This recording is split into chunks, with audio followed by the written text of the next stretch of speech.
નમસ્કાર, ઉજાસ ટીવીમાં હું પંકજ આપનું સ્વાગત કરું છું। આજના તારીખ 24મી જૂન અને બુધવારના અમેરિકાના મુખ્ય સમાચારમાં જોઈએ તો અમેરિકાનું ગ્રીન કાર્ડ મેળવવું હવે ખૂબ જ આર્થિક રીતે મોંઘું બને તેવું આયોજન ડિપાર્ટમેન્ટ ઓફ હોમલેન્ડ સિક્યુરિટી દ્વારા કરવામાં આવ્યું છે। આ સાથે જ ટ્રમ્પના શાસનમાં અમેરિકા જતા ભારતીયોની સંખ્યામાં પણ જે ઘટાડો થયો છે તેની વિગતવાર વાત કરીશું। ઉપરાંતના સમાચારમાં જોઈએ તો અમેરિકામાં એક ટ્રકનો અકસ્માત સર્જાયો હતો। આ ટ્રકમાં કરોડોની સંખ્યામાં મધમાખીઓ હતી। તે હવે રાક્ષસની જેમ બોક્સમાંથી બહાર નીકળી ગઈ છે। લોકો પર હુમલો કરે અને પકડાય નહીં ત્યાં સુધી અમુક રાજ્યોમાં કડક લોકડાઉન લગાવી દેવામાં આવ્યું છે અને કડક સૂચનાઓ આપી દેવામાં આવી છે। આ રાજ્યમાં ભારતીયો મોટી સંખ્યામાં વસવાટ કરે છે, તેથી સાવધાની શું રાખવી તેની વાત કરીશું। ઉપરાંતના સમાચારમાં જોઈએ તો અમેરિકામાં ભારતનો ડંકો વાગ્યો છે। ન્યુયોર્કના પ્રખ્યાત ટાઈમ્સ સ્ક્વેર ખાતે 12,000 જેટલા લોકોએ એક સાથે મળીને યોગાસન કરીને રેકોર્ડ ઊભો કર્યો હતો। ભારતની સંસ્કૃતિને ઉજાગર કરતા આ દ્રશ્યો તમામ ભારતીયોને ગૌરવાન્વિત કરી રહ્યા છે તેની વિગતે વાત કરીશું। તો ચાલો તમામ સમાચાર જોઈએ વિસ્તારથી। અમેરિકામાં વસતા લાખો ગ્રીન કાર્ડ ધારકો અને ખાસ કરીને આપણા લાખો ગરવી ગુજરાતી પરિવારો માટે જૂન 2026ના સત્તાવાર અને અધિકૃત સ્ત્રોતોના આધારે બહુ જ મોટા ચિંતાજનક સમાચાર સામે આવ્યા છે, જેણે ટ્રમ્પ વહીવટતંત્રની કઠોર નીતિઓની વચ્ચે યુએસ નાગરિકત્વ મેળવવાની આખી પ્રક્રિયા પર બહુ જ મોટો પ્રશ્ન ઊભો કર્યો છે। અમેરિકાના ડિપાર્ટમેન્ટ ઓફ હોમલેન્ડ સિક્યુરિટી એટલે કે DHS દ્વારા અમેરિકન સિટીઝનશીપ મેળવવા માટેના ફોર્મ N-400 અને તેની અપીલ માટેના ફોર્મ N-336ની સરકારી ફીમાં પૂરો 75% લઈને 80% જેટલો અસહ્ય અને પ્રચંડ વધારો કરવાનો નવો સત્તાવાર પ્રસ્તાવ રજૂ કર્યો છે।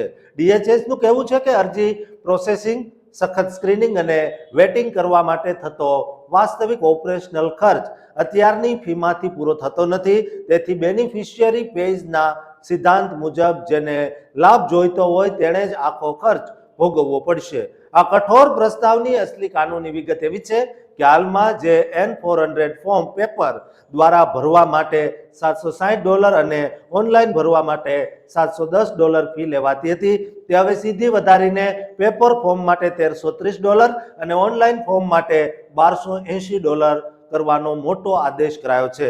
એટલું જ નહીં પણ જે લોકોની આવક સાવ ઓછી હતી તેવા ગરીબ પરિવારો, વિદ્યાર્થીઓ અને રિટાયર્ડ લોકોને મળતી અડધી ફી એટલે કે રિડ્યુસ્ડ ફીની સવલત અને ફી માફી એટલે કે ફી વેવર્સની કાનૂની રાહતો કાયમ માટે સદંતર સમાપ્ત કરી દેવાશે અને માત્ર સક્રિય કે પૂર્વ સૈનિકોને જ આમાંથી મુક્તિ અપાશે। આ સિવાય જો કોઈની અરજી રિજેક્ટ થાય અને તે અપીલ કરવા માંગે તો N-336 ફોર્મની ફી પણ પેપર માટે $830 થી $1,475 અને ઓનલાઈન $780 થી $1,425 કરવાનો મોટો બોજ લાદવામાં આવ્યો છે। કાયદા અનુસાર અમેરિકાની સિટીઝનશીપ મેળવવા માટે અરજદારની ઉંમર 18 વર્ષ કે તેથી વધુ હોવી જોઈએ, તેની પાસે કાયદેસરનું ગ્રીન કાર્ડ હોવું જોઈએ, તેણે ઓછામાં ઓછા 5 વર્ષ અથવા લગ્નના કિસ્સામાં 3 વર્ષ સુધી અમેરિકામાં વસવાટ કરેલો હોવો જોઈએ, જેમાં ઓછામાં ઓછા 30 મહિના તે શારીરિક રીતે અમેરિકામાં હાજર હોવો જોઈએ તથા જે તે વિસ્તારમાં 3 મહિનાથી રહેતો હોવો જોઈએ અને તેનું કેરેક્ટર સારું હોવું જોઈએ, તેમજ યુએસ બંધારણ પ્રત્યે વફાદારી અને અંગ્રેજી ભાષા તથા અમેરિકાના ઇતિહાસનું જ્ઞાન હોવું અનિવાર્ય છે। જો ભારતીયો પર આની અસરની વાત કરીએ તો નાણાકીય વર્ષ 2024માં આશરે 49,700 ભારતીયો અમેરિકાના પાકા નાગરિક બન્યા હતા, જે મેક્સિકો પછી આખી દુનિયામાં બીજા ક્રમે છે। પરંતુ ચિંતાજનક વાત એ છે કે છેલ્લા 2 વર્ષમાં ભારતીયોનો નાગરિક બનવાના દરમાં 25%નો દોસ્તો મોટો ઘટાડો થયો છે, જે વર્ષ 2022માં 65,690 હતો તે 2023માં 59,000 થયો અને 2024માં ઘટીને 49,700 થઈ ગયો।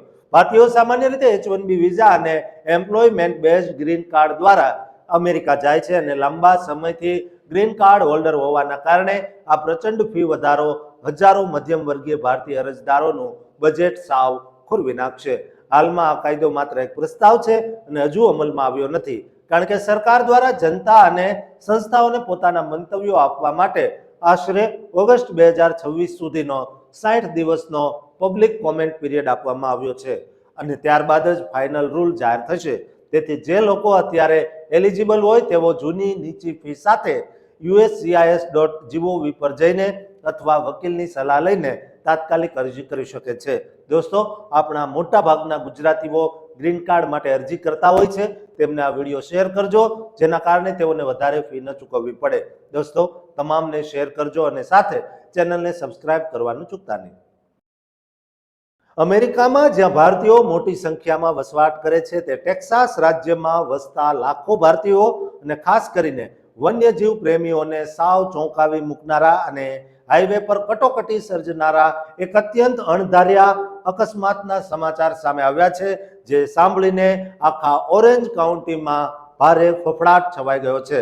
અમેરિકાના ટેક્સાસ રાજ્યમાં આવેલા અને હ્યુસ્ટનથી બિલકુલ પૂર્વ દિશામાં લુસિયાના બોર્ડરથી સાવ નજીક વસેલા મોરિસ વિલે નામના શાંત વિસ્તારમાં ગત 21 જૂન 2026ના રોજ એક બહુ મોટી અને અજીબો ગરીબ રોડ ટ્રેજેડી ઘટી હતી. આ ભયાનક ઘટનાની સત્તાવાર વિગત એવી છે કે એક વિશાળ 18 wheeler commercial semi trailer truck કે જેમાં અંદાજે 406 જેટલા જીવતા મધમાખીઓના ભવ્ય માળાઓ એટલે કે બીવાઇલ્સ ભરેલા હતા, તે ટ્રક મોરિસ વિલેના કોલોની ડ્રાઈવ રોડ પાસેથી પસાર થતી વખતે એક અતિશય તીવ્ર જોખમી વળાંક પરથી અચાનક સ્ટીરિંગ પરથી કાબુ ગુમાવી બેઠો હતો અને જોતજોતામાં રોડની બાજુમાં આવેલા એક ઊંડા ખાડામાં ભયાનક પ્રચંડ ધડાકા સાથે પલટી મારી ગયો હતો. આ પ્રચંડ અકસ્માતના રાક્ષસી ઝાટકાના કારણે ટ્રકમાં કાનૂની રીતે ગોઠવાયેલા મધમાખીઓના સેંકડો માળાઓ એક સાથે તૂટી ગયા અને તેમાંથી કરોડોની સંખ્યામાં જંગી મધમાખીઓ ગુસ્સામાં આવીને બહાર વાતાવરણમાં અને હવામાં છૂટી પડી ગઈ.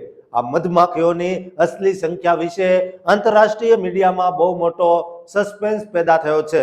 સત્તાવાર અહેવાલ અનુસાર આ અકસ્માતથી અંદાજે 24 મિલિયન એટલે કે પૂરી 2.4 કરોડ જેટલી મધમાખીઓ રસ્તા પર આતંક મચાવી રહી હતી, જે અંદાજ 400 થી વધુ માળાઓ અને દરેક માળામાં રહેતી આશરે 60,000 મધમાખીઓની ગણતરી પર આધારિત છે.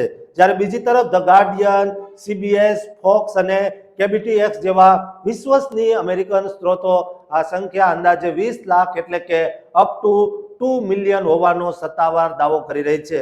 જેમના કાગળો મુજબ આખી ટ્રકમાં કુલ 50,000 પાઉન્ડ એટલે કે અંદાજે 22,680 કિલો જેટલી જીવતી મધમાખીઓ અને તેમના ભારે લાકડાના બોક્સ ભરેલા હતા. આ ભયાનક કુદરતી કટોકટી સર્જાતા જ orange county emergency services district 4 ની સત્તાવાર સરકારી ટીમોએ યુદ્ધના ધોરણે એક્શન લીધું હતું અને આખા વિસ્તારના સ્થાનિક રહેવાસીઓને પોતાના જીવ બચાવવા માટે કડક આદેશ આપતા ઘરોની અંદર જ પુરાઈ રહેવાની અને ઘરની તમામ બારીઓ, બારણાઓ તથા સાવ સજ્જડ બંધ રાખવાની સત્તાવાર કાનૂની સલાહ આપી હતી. અને મધમાખીઓના હુમલાથી બચવા માટે હાઈવેના તમામ રસ્તાઓ અસ્થાયી રૂપે કાયમ માટે બ્લોક કરી દેવાયા હતા.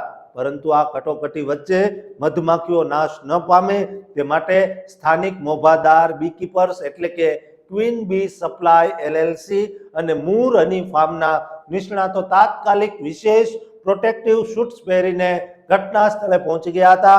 તેમણે તૂટેલા માળાઓમાંથી મધમાખીઓને બચાવીને બીજી નવી સેફ ટ્રકમાં ટ્રાન્સફર કરવાનું ઓપરેશન હાથ ધર્યું હતું. મૂર હની ફાર્મના માલિક ક્રિસ મૂરે બહુ મોટો ખુલાસો કર્યો છે કે આ અકસ્માતમાં માત્ર 25% માળાઓ જ કદાચ જીવતા બચી શકશે અને આ બધો અસલી આધાર તે માળાઓની મુખ્ય રાણી મધમાખી એટલે કે ક્વીન બીઝની સલામતી પર ટકેલો છે. આ આખા ભયાનક અકસ્માતમાં સદનસીબે કોઈ મોટું કાનૂની નુકસાન કે જાનહાનિ થઈ નથી. ટ્રકનો મુખ્ય ડ્રાઈવર સાવ સુરક્ષિત અને સાજો નર્વો બહાર આવ્યો છે. જોકે બચાવ કામગીરી દરમિયાન કેટલાક સ્થાનિક લોકોને અને અધિકારીઓને મધમાખીઓના નાના સ્ટિંગ્સ એટલે કે ડંખ વાગ્યા હતા, પરંતુ બપોરના સમય સુધીમાં રેસ્ક્યુ ટીમોએ મોટા ભાગની મધમાખીઓ પર કાબુ મેળવી લીધો હતો. હાઈવેના તમામ રસ્તાઓ ગ્રાહકો અને વાહનો માટે ફરીથી ખોલી દીધા હતા. આ વ્યવસાયની પૃષ્ઠભૂમિ એ છે કે અમેરિકામાં કમર્શિયલ બીકીપર્સ દર વર્ષે બદામ, સફરજન અને બ્લુબેરી જેવા કિંમતી પાકોના પરાગનયન એટલે કે પોલિનેશન પ્રક્રિયા માટે મિલિયનો મધમાખીઓને ટ્રકોમાં ભરીને એક રાજ્યમાંથી બીજા રાજ્યમાં લાંબી મુસાફરી કરાવતા હોય છે અને કમનસીબ ટ્રક પણ નોર્થ ડાકોટા તરફ જઈ રહ્યો હતો. દોસ્તો, તમે પણ જો આ ટેક્સાસ વિસ્તારમાં રહેતા હો તો હમણાં સાવધાન રહેજો, કારણ કે મધમાખીઓનો ડંખ જો વાગ્યો તો આવી બન્યું. દોસ્તો, આપણા લોકોને આ વિડીયો શેર કરજો અને આ ચેનલને સબસ્ક્રાઇબ કરવાનું ચૂકતા નહીં.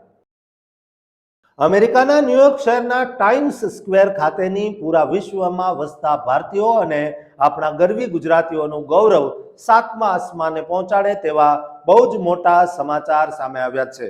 જે સમાચાર જાણીને આખી દુનિયામાં ભારતની પ્રાચીન સંસ્કૃતિ અને વિરાસતનો ડંકો વાગી ગયો છે.